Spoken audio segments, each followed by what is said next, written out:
It's a lot of work on our part to put something like this together, and just to get the number of people involved with this.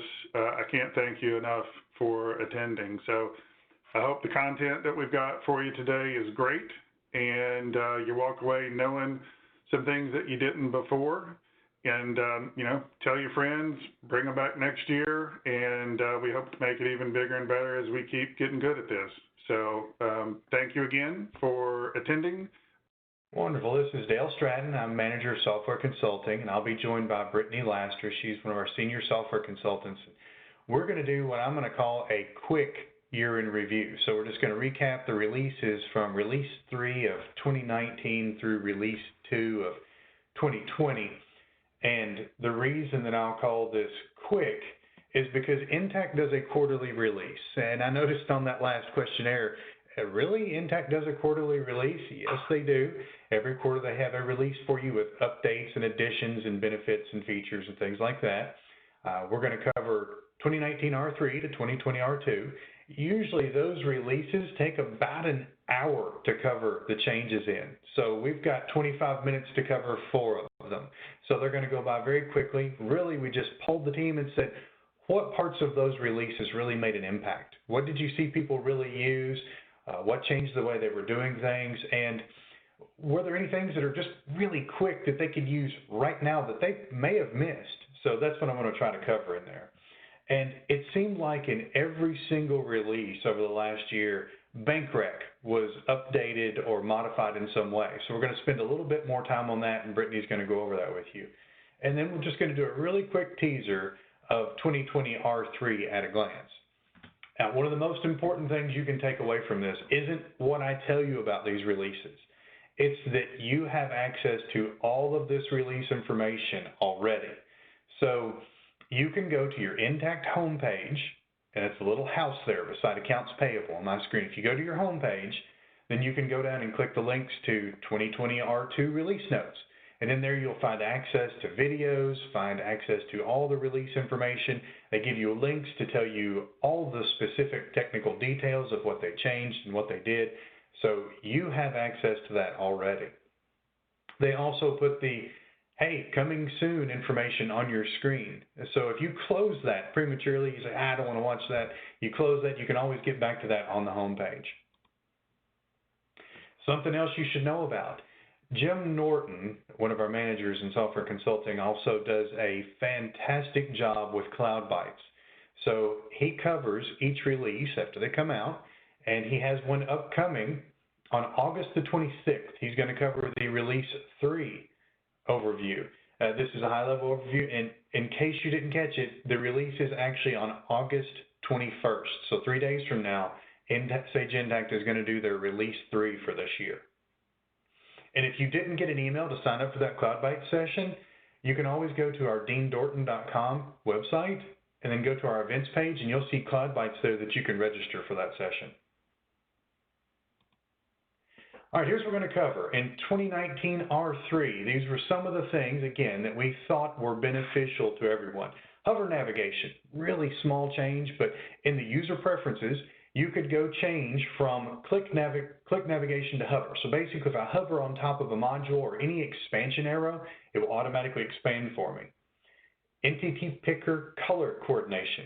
So if I have a multi-entity company and I've navigated from the top level down to my entities, I can actually color coordinate my entities to help me realize which one I'm working on a little bit better. Dimension balance report. Before this report came out, it was pretty tough to find a combination of accounts and dimensions in a summary balance for a particular time period. They added that out of the box report, so now it's just included with Intacct. Dynamic allocations were also available to import, so you didn't have to set those up one by one. You could import those in bulk. And if you use project accounting, you now have the ability to create a standard task catalog, so you didn't have to create those standard tasks on every single project. You could create those and then just simply use that catalog to put those on every project. It didn't have to be done one by one.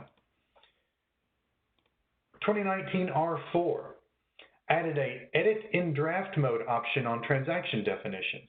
So previously your transaction definitions, when you were creating them, had the options of never edit, always edit, or edit only before printing. Now they added the choice of, well, they can edit in draft mode. That way you don't have to set it to always edit in post mode. Contracts came out with an option to save as drafts, so you didn't have to post those and affect your general ledger. You could save them. They added a few new account group fields. Everybody knows dealing with account groups can be a little bit cumbersome because you get so many of them in there when you're creating your reports. They added fields for group purpose and account group manager. So you can filter, and it even helps you creating account groups of account groups. You can filter by group purpose, so that way it limits the number of choices you have to weed through. Flexible dimension assignment. What that really means. Transaction allocations got an update. Something that they allowed that was previously couldn't do. When you created a transaction allocation, you would set the dimensions that it was supposed to split out by. You could not add or take away any other dimensions when you did a transaction. Now you can put a transaction allocation on a transaction and then add other dimensions to that on the fly. 2020 R1, aging reports were enhanced, and I call this one radio button makes all the difference. So if you change the date on an aging report, instead of having to remember to move the radio button from today to selected date, it automatically does it for you. That was causing some problems in trying to match up dates when you run your reports. Shortcut to list page. So they added a little button up on your transaction windows, a little button that would take you back to your list. Add attachments to journal entries from the list.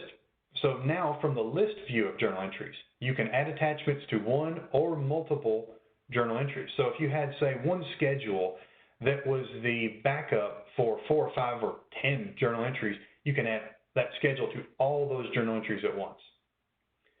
Transaction allocations included in purchasing. Previously, transaction allocations were just for AP, AR, and general ledger. Now you can add that to the purchasing module, so purchase orders or purchasing invoices.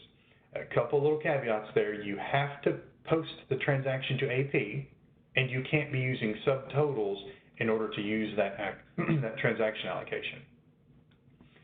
2020 R2, modal to browser, that's just a big word for if I zoom into a window. So for instance, I'm looking at a bill, and I click on the vendor to look at the vendor information. It used to pop up on the screen in a little vendor box that I couldn't move.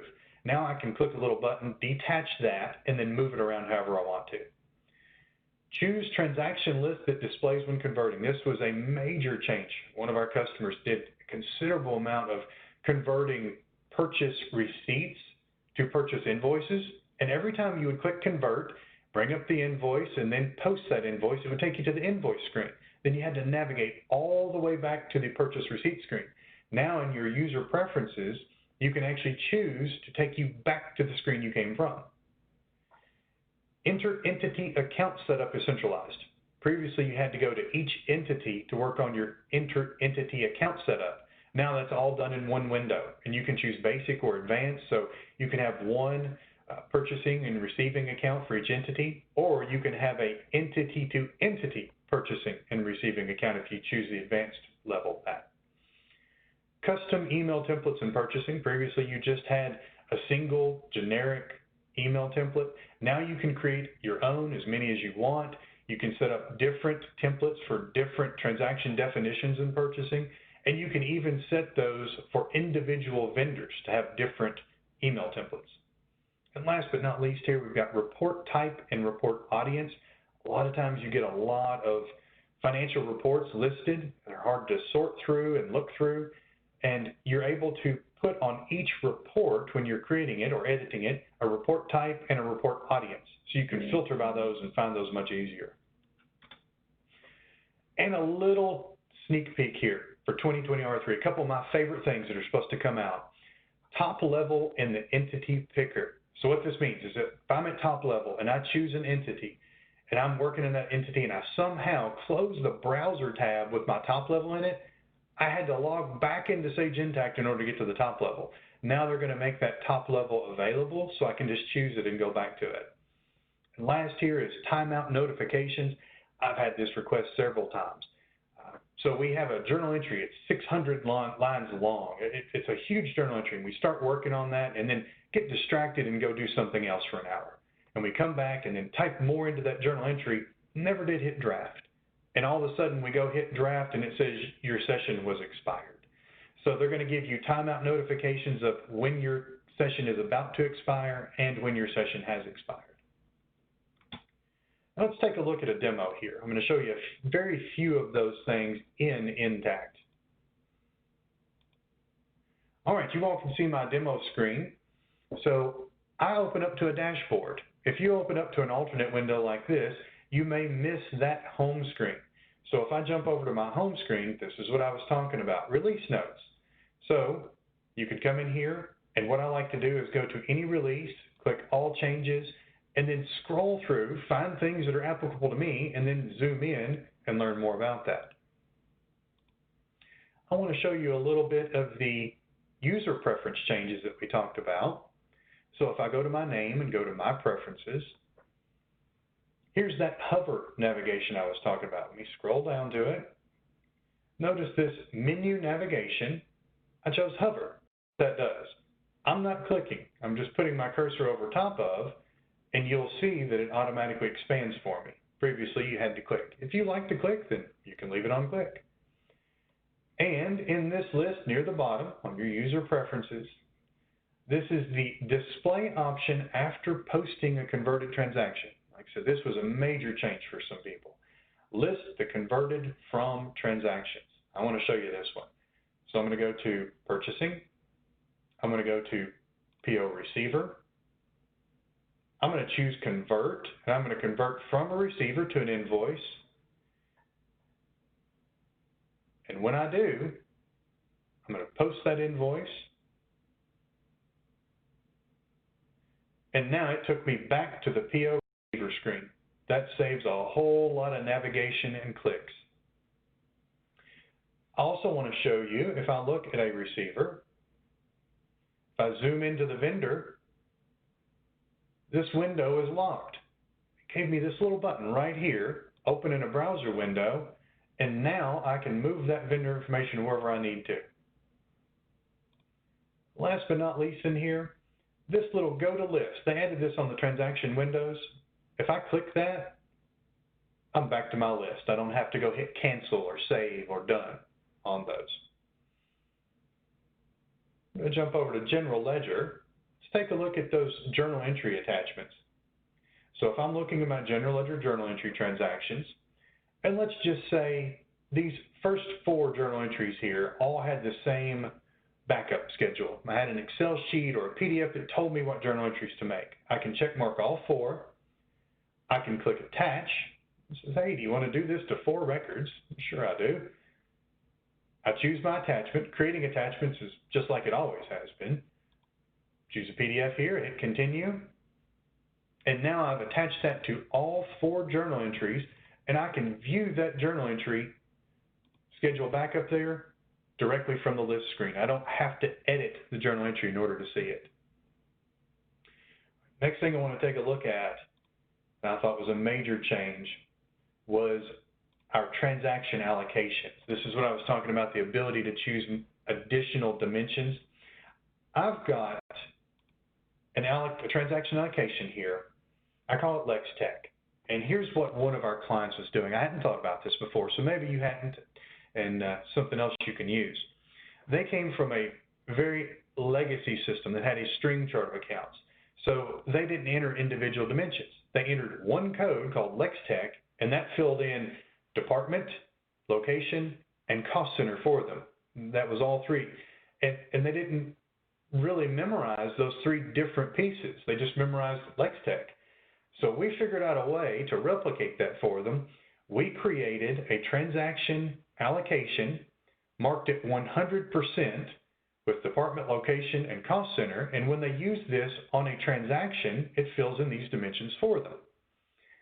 The catch was, if you were on an AP bill, the vendor dimension was getting overridden because it wasn't part of this allocation. Sage Intacct updated that to where now you can change that vendor or project or whatever dimension you want directly on the transaction, and it will fill in for you. I'll take a look at this.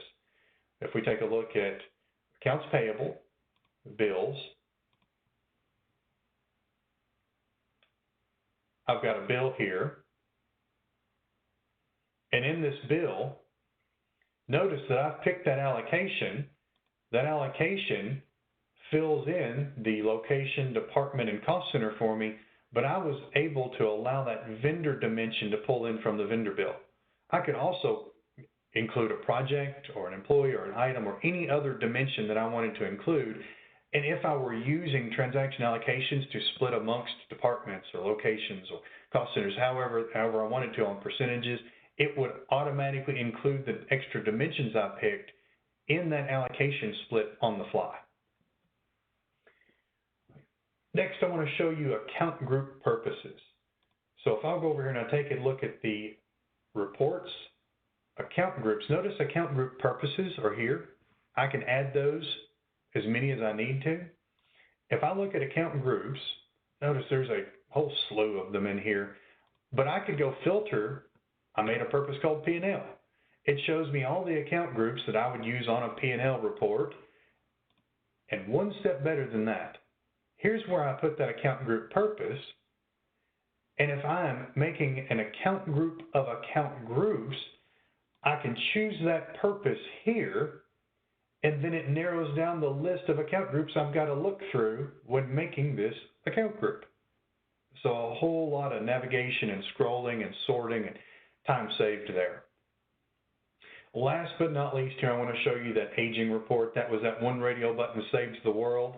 So if I go take a look at accounts payable, and I look at vendor aging, I look at this report.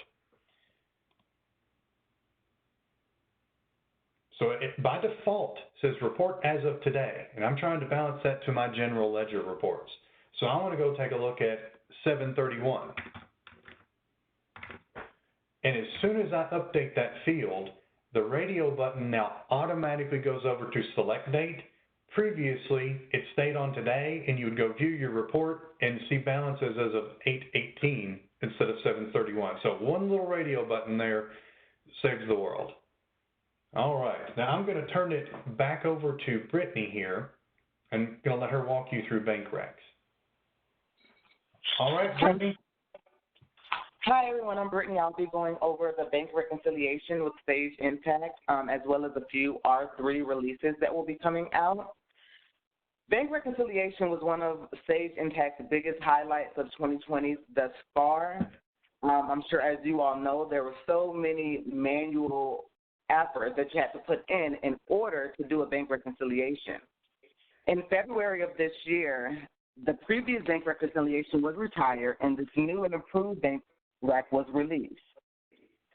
Before February 2020, in order to reopen a bank reconciliation, say 4 months ago, you had to open every subsequent bank rec in order to open that one.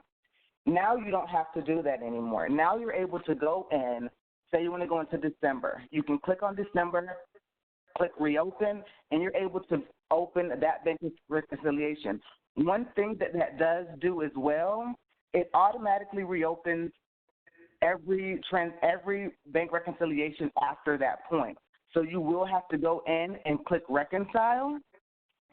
But the manual efforts have been reduced. You're able to auto-match transactions, which I'll show you in a bit. You're also able to create journal entries from unmatched transactions, whereas before you had to go in and do to your journal entries and create a transaction that way. Your bank fees automatically populate your transactions for your bank reconciliation. You're also able to ignore the irrelevant transactions by one click in your bank reconciliation box. You're also able to drill down now. So you can click on a certain transaction line item, and it will take you to the invoices that are attached to that particular reconciliation or that particular line item. In order to have bank reconciliation, you do have to be subscribed for cash management. That is one of the things that is required. So I'm going to go ahead and show you a little bit of the process of creating a bank reconciliation. So here are the initial steps. You need to make sure you have your bank account set up at top or entity level. Set up your bank feeds to generate your transactions. Confirm that all the required fields are populated. The amount to reconcile, statement ending balance, etc. I will show you that as well. I'm also going to show you how you will match your transactions. In Sage Intacct, in order to reconcile, the amount to reconcile must be $0 unless you will have an error and it will not be successful. So the first step is when you go to your applications, you'll click on Cash Management. Once you've clicked on Cash Management, you'll select Bank under your reconciliation. This is the field that you need to populate. As you see the asterisk, the red asterisk are a required field. The account to reconcile. Choose which account. I know a lot of you have multiple accounts that you guys need to reconcile. So choose the account that you need to reconcile, the beginning balance cutoff date, the ending statement balance, and your statement ending balance. So as you see on here, the statement ending balance is $83,560. This screen also gives you the option to import transactions to reconcile as well. And then you will click Continue. Once you click Continue, you see I've selected a few items for you. If you look over to the left, you'll see the Chase Bank, which is the bank account that you're reconciling. You currently have one unmatched transaction. If you go further down, you'll see where you can select Match Transactions as well as an open icon that you can click to match that transaction. To the top right, you have the amount to reconcile, which is the $83,560. And in the state, it's unmatched currently. When we go to the next slide, say, for example, I've already selected and I've matched, you'll see at the top where it says unmatched transactions now equals 0. The amount to reconcile is a $0 balance. And over to the right, you'll see under state, it has matched. So I've matched that transaction. Once you've done this, you will click Reconcile. And once you've reconciled, it will give you a message letting you know that your reconciliation was done successfully. Once your reconciliation was done successfully, in order for you to know that it was done, you can go back to Cash Management, and under Reconciliation, it says View Reconciliation History. Under View Reconciliation History, here we have the reconciliation that we just completed. You see the reconciliation balance. This also gives you the option to reopen. So, for example, if you have 6 or 7 reconciliations here at this point, and you need to go back, you just come back to reconciliation history, you click reopen, and it's going to open every single reconciliation after that point, but this is where you will go in order to do so.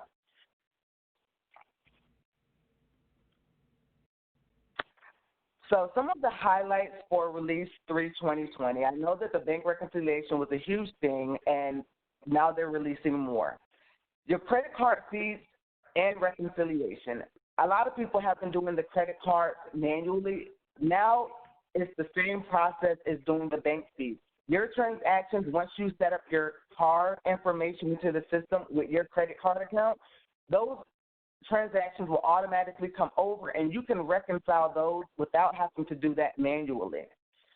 They also have dynamic allocation support for cross-entity multi-currencies, streamlined recurring journal entry, revaluation automation, inventory advanced bin tracking, which I know some of you may use inventory, and it gives you a more streamlined process and an easier process to track your product in Intacct.